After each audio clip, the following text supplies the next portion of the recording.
अरे दोस्तों, मैं Ratnabhushan, friend, motivator and guide to IAS aspirant, international motivational speaker, leadership trainer, CEO, coach, political strategist and policy advisor. यज्ञज्ञात्वं न पुनरमोरमेवं याशस्ये पांडव येन भूतान्यशेषणं द्रक्ष्यामतो यमयी। स्वरूप सिद्ध व्यक्ति से व्यक्ति वास्तविक ज्ञान प्राप्त कर चुकने पर तुम पुनः कभी ऐसे मोह को प्राप्त नहीं होगे, क्योंकि इस ज्ञान के द्वारा तुम देख सकोगे सभी जीव परमात्मा के अंशरूप हैं, अर्थात वे सब मेरे ही अंश हैं। दोस्तों, इस तथ्य को मैंने डेल कार्नेगी की प्रसिद्ध पुस्तक से लिया है। मैं अपने दर्शकों से प्रेम करता हूँ, मैं अपने दर्शकों से प्रेम करता हूँ, मैं अपने दर्शकों से प्रेम करता हूँ, मैं अपने दर्शकों से प्रेम करता हूँ। मैं कृतज्ञ हूँ कि यह लोग मुझे देखने आए हैं। इन्हीं लोगों के कारण मेरी रोजी रोटी इतने अच्छे ढंग से चलती है। मैं पूरी कोशिश करूँगा कि मैं इनके सामने अपना सर्वश्रेष्ठ प्रदर्शन करूँ। The most important news of today's our source Dainik Jagran, Navbharat times. प्रधानमंत्री नरेंद्र दामोदर दास मोदी को जन्मदिन मुबारक हो। मैं रत्नभूषण एएसजी की ओर से शत आपको नमन करता हूँ। देश को एक नई दिशा देने वाले प्रधानमंत्री नरेंद्र दामोदर दास मोदी का जन्म आज ही के गुजरात के बड़नगर में हुआ। 2014, 2015, 2017 में उन्हें टाइम पत्रिका ने 100 सबसे प्रभावशाली लोगों की सूची में शामिल किया। फोर्ब्स पत्रिका ने 2015, 2016, 2018 में विश्व में 9वें शक्तिशाली व्यक्ति के रूप में स्थान दिया। 2015 में वे ट्विटर और फेसबुक पर दूसरे सबसे अधिक व्यक्ति फॉलो किए जाने वाले राजनेता रहे। सर्वाधिक देशों में सर्वोच्च सम्मान पाने वाले व देश के इकलौते प्रधानमंत्री हैं। टाटा प्रोजेक्ट्स करेगी नए संसद भवन का निर्माण। नए संसद भवन के निर्माण का ठेका टाटा प्रोजेक्ट्स लिमिटेड ने हासिल कर लिया है। सेंट्रल विस्टा रिडेवलपमेंट प्रोजेक्ट के तहत नई इमारत का निर्माण पुराने संसद भवन किया जाएगा। निर्माण शुरू करने की तारीख इसे 21 महीने पूरा किए जाने की उम्मीद है। एक अधिकारी ने बताया कि नए संसद भवन के निर्माण के लिए टाटा प्रोजेक्ट्स लिमिटेड ने परियोजना लागत में रखरखाव कार्य भी शामिल है। लार्सन एंड टर्बो LNT ने 865 करोड़ की बोली लगाई थी। सेंट्रल विस्टा रीडेवलपमेंट प्रोजेक्ट में नया त्रिभुजाकार संसद भवन, एक साझा केंद्रीय सचिवालय और राष्ट्रपति भवन से इंडिया गेट तक 3 किलोमीटर लंबे राजपथ का पुनर्निर्माण शामिल है। केंद्रीय लोक निर्माण विभाग ने बताया है कि नए भवन का निर्माण पार्लियामेंट हाउस एस्टेट के भूखंड संख्या 118 पर होगा। संसदीय क्षेत्रों का परिसीमन होने पर लोकसभा और राज्यसभा में सदस्यों की संख्या में इजाफा हो सकता है। लिहाजा नए संसद भवन में करीब 1400 सांसद को बैठने की व्यवस्था होगी। परियोजना प्रकार की अवधि के दौरान वर्तमान संसद भवन में पहले की तरह कामकाज चलता रहेगा। CPWD के मुताबिक प्रस्तावित भवन का निर्माण करीब 65,000 वर्ग मीटर क्षेत्र पर होगा। सेंट्रल विस्टा प्रोजेक्ट के तहत प्रधानमंत्री का आवास और कार्यालय साउथ ब्लॉक के नज़दीक बनने की संभावना है, जबकि उपराष्ट्रपति का नया आवास नॉर्थ ब्लॉक के नज़दीक होगा। योजना के मुताबिक उपराष्ट्रपति भवन, वर्तमान आवास, उद्योग भवन, कृषि भवन और शास्त्रीय भवन को गिरा दिया जाएगा, जबकि नॉर्थ और साउथ ब्लॉक को संग्रहालयों में तब्दील कर दिया जाएगा। द नेक्स्ट मोस्ट इंपॉर्टेंट, मुनाफे के लिए बोइंग ने किया सुरक्षा से समझौता। अमेरिकी संसदीय समिति ने की पूरे मामले की जांच।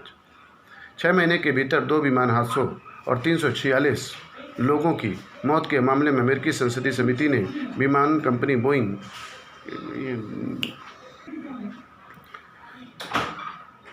डेमोक्रेट्स के बहुमत वाली house of transportation and infrastructure committee की रिपोर्ट में बोइंग के 737 मैक्स विमान हादसों के लिए विमानों में इंजीनियरिंग संबंधी गड़बड़ी, कुप्रबंधन और संघीय स्तर पर निगरानी में खामी को कारण माना गया है। 18 महीने की जांच, बोइंग और FAA के 2 दर्जन कर्मचारियों से बात और करीब 6 लाख पन्नों के रिकॉर्ड जांच करने के बाद यह रिपोर्ट तैयार हुई है। 200 पन्नों से ज़्यादा की इस रिपोर्ट में कहा गया है कि बोइंग ने मुनाफे के लिए सुरक्षा से समझौता किया और संघीय एजेंसी ने अपनी जांच व तथ्यों के बजाय कंपनी द्वारा दी गई जानकारियों को प्राथमिकता दी। कमेटी के सदस्यों का कहना है कि यह हादसा नहीं होना चाहिए था। अक्टूबर 2018 में इंडोनेशिया में और मार्च 2019 में इथियोपिया में 2 भीषण विमान हादसे हुए थे। ये दोनों दुर्घटनाएं मैक्स के MCAS सिस्टम के कारण हुई थी। MCAS की इस तरह से डिज़ाइन किया गया है कि वह विमान के अगले हिस्से को नीचे की ओर झुका देता है। दोनों ही दुर्घटनाओं के मामले में गलत सेंसर के कारण सॉफ्टवेयर एक्टिवेट हो गया और विमान को नीचे की ओर जाने का संकेत देने लगा। पायलटों की बहुत कोशिश के बाद भी विमान ऊपर की नहीं हो पाए और दुर्घटना हो गया। योशिहिदे सुगा बने जापान के नए प्रधानमंत्री। मैं रत्न भूषण ASG की ओर से जापान के प्रधानमंत्री श्री योशिहिदे सुगा को शत बधाई देता हूँ। भारत और जापान का संबंध बहुत पहले से ही अच्छा रहा है। जापान सदा भारत के लिए सराहनीय काम किया है, भारत का सदा ही शुभचिंतक रहा है। योशिहिदे सुगा को बुधवार को जापान की संसद द्वारा औपचारिक रूप से प्रधानमंत्री चुन लिया गया। उन्होंने शिंजो एबे की जगह ली है। उन्होंने पिछले मैंने खराब सेहत का हवाला देते हुए इस्तीफा दे दिया था। किसान परिवार से आने वाले सुगा ने अपनी प्राथमिकताएं स्पष्ट करते हुए कहा कि उनका लक्ष्य कोरोना महामारी से मुकाबला करना और इससे प्रभावित हुई अर्थव्यवस्था को फिर से पटरी पर लाना है। सबसे लंबे समय तक जापान के प्रधानमंत्री रहे शिंजो एबे ने अपनी अंतिम कैबिनेट बैठक में जाने से पहले प्रधानमंत्री कार्यालय में संवाददाताओं से कहा, मैंने हमेशा आर्थिक सुधार और जापान के राष्ट्रीय हित की रक्षा के लिए काम किया है। इस दौरान मैंने कई चुनौतियों का सामना किया, मुझे अपने पर गर्व है। एबे ने कहा, इलाज के चलते उनकी सेहत में सुधार हो रहा है और बतौर सांसद अब से वे अपने उत्तराधिकारी सुगा का समर्थन करेंगे। उन्होंने सुगा को प्रधानमंत्री चुनने के लिए लोगों का शुक्रिया अदा किया। 1996 में सुगा को पहली बार जापान की संसद के लिए चुना गया। 2005 में तत्कालीन प्रधानमंत्री जूनिचेरो कोइजुमी ने सुगा को आंतरिक मामलों और संचार विभाग का वरिष्ठ उपमंत्री बनाया था। 2006 में जब पहली बार शिंजो एबे प्रधानमंत्री बने, तभी से सुगा उनके विश्वस्त सहयोगी हैं। प्रधानमंत्री ने ट्वीट करके दी बधाई। जापान का प्रधानमंत्री बनने पर योशिहिदे सुगा को PM नरेंद्र मोदी ने बधाई दी। जापानी और अंग्रेजी भाषा में किए गए ट्वीट में कहा, योशिहिदे सुगा को जापान का प्रधानमंत्री नियुक्त होने पर मैं हार्दिक बधाई देता हूं। मैं संयुक्त रूप से हमारी विशेष रणनीतिक एवं वैश्विक साझेदारी को नई ऊंचाइयों पर ले जाने के लिए तत्पर हूं। किसानों को फायदा, राज्य और आड़तियों में खलबली। केंद्र ने किसानों के लिए नासूर बन रहे पुराने प्रावधानों को भले ही कृषि सुधारों के तहत एक झटके में खत्म कर दिया हो, लेकिन कुछ राज्य सरकारों और मीडिया में आड़तियों के होश उड़े हुए हैं। उनके विरोध की वजह आमदनी पर दिख रही बड़ी चोट है। पंजाब और हरियाणा के खजाने को मंडी शुल्क के मद में कई 100 करोड़ रुपए की आमदनी होती है, जो प्रभावित हो सकती है। इसी तरह देश भर में मंडियों पर कब्जा जमाए आड़तियों की कमाई भी प्रभावित हो सकती है। कृषि उत्पादों के अंतर्राष्ट्रीय बाजार में छूट और कॉन्ट्रैक्ट खेती वाले केंद्रीय कानून से किसानों के लिए अपनी उपज को कहीं भी बेचने की छूट मिल गई है। इसका सीधा फायदा किसानों को मिलने वाला है, लेकिन कुछ किसान संगठनों को भी अलग तरह की आशंका है। उन्हें लगता है कि आने वाले दिनों में सरकार न्यूनतम समर्थन मूल्य पर होने वाली सरकारी खरीद में पल्ला झाड़ सकती है। यह और बात है कि पिछले दिनों केंद्र सरकार ने उनकी आशंका को निराधार बताते हुए कहा था कि MSP खत्म नहीं होने वाला है। कांग्रेस शासित पंजाब और भाजपा शासित हरियाणा में इन प्रावधानों का विरोध किया जा रहा है। राजग में शामिल शिरोमणि अकाली दल भी पंजाब में इसका विरोध कर रहा है। कृषि मंत्री श्री नरेंद्र तोमर ने किसान संगठनों से हुई मुलाकात से कहा है कि MSP को खत्म करने का कोई सवाल ही पैदा नहीं होता। केंद्र ने मंडी कानून से छेड़छाड़ किए बगैर कृषि उपज को देश भर में कहीं भी बेचने संबंधी कानून बना दिया है। पंजाब और हरियाणा में किसानों से गेहूं और चावल की सरकारी खरीद की गारंटी होती है, लेकिन यहाँ केंद्रीय एजेंसी FCI व राज्य एजेंसी आड़तियों के माध्यम से खरीद करती है। पंजाब में पिछले वर्ष करीब 60,000 करोड़ की लागत से गेहूं का धान की सरकारी खरीद हुई। इन जिन्सों पर 3% मंडी शुल्क, 2.5% आड़ती कमीशन और 3% ग्रामीण विकास फंड का शुल्क वसूला गया। यह पूरी रकम 5,100 करोड़ रुपए है। भारत को वैक्सीन की 10 करोड़ खुराक देगा रूस, साल के अंत तक सप्लाई। भारत को इस साल के अंत तक कोरोना वैक्सीन मिलने की उम्मीद जग गई है। रूस भारत को कोरोना वैक्सीन की 10 करोड़ खुराक देगा। इसके लिए रूस सरकार समर्थित RDIF और भारत की डॉक्टर रेड्डीज लेबोरेटरी के बीच करार हुआ है। डॉक्टर रेड्डीज लेबोरेटरीज और Russian director direct investment fund की तरफ से बुधवार को जारी बयान में कहा गया कि सरकार से अनुमति मिलने के बाद भारत में स्पुतनिक वी वैक्सीन का क्लिनिकल ट्रायल शुरू हो जाएगा। RDIF के सहयोग से डॉक्टर रेड्डीज लेबोरेटरीज भारत में वैक्सीन का वितरण करेगी। बयान के मुताबिक इस साल के अंत तक डॉक्टर रेड्डीज को RDIF की तरफ से वैक्सीन की सप्लाई शुरू हो जाएगी। रूस ने 11 अगस्त को दुनिया की पहली कोरोना वैक्सीन स्पुतनिक 5 बना लेने का ऐलान किया था। भारतीय सभ्यता के मूल्यों को जीने वाला नेता, भारत को उसकी जड़ों से जोड़कर इसे विश्व भर में प्रतिष्ठित करने का काम श्री नरेंद्र मोदी कर रहे हैं। इस आर्टिकल को लिखने वाली प्रख्यात नृत्यांगना और सांसद हैं सोनल मानसिंह।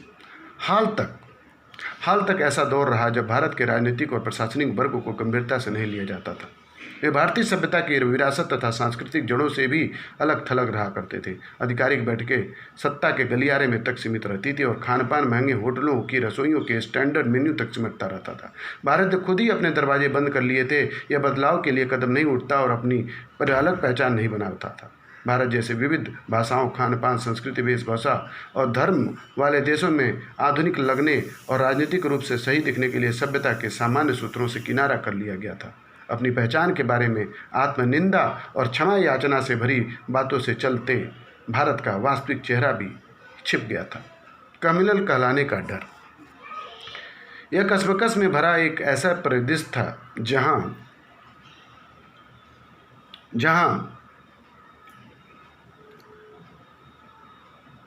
बहुसंख्यक लोगों को छोटा माना जाता था। अनंत पाप के लिए पश्चाताप करना उनके लिए मानक बन गया था, अन्यथा उन्हें सांप्रदायिक करार दे दिया जाता था। इस सांस्कृतिक स्थिति ने राष्ट्र के अभिजात एलीट वर्ग को अत्यधिक प्रभावित किया और यह वर्ग भारत की इच्छाओं से पूरी तरह विमुख हो गया। ऐसी ताकतें जो आपके गौरव और पहचान के प्रतीकों को तोड़ मरोड़ कर पेश कर रही हैं, क्या उनसे खुद को अलग करना उचित नहीं होगा?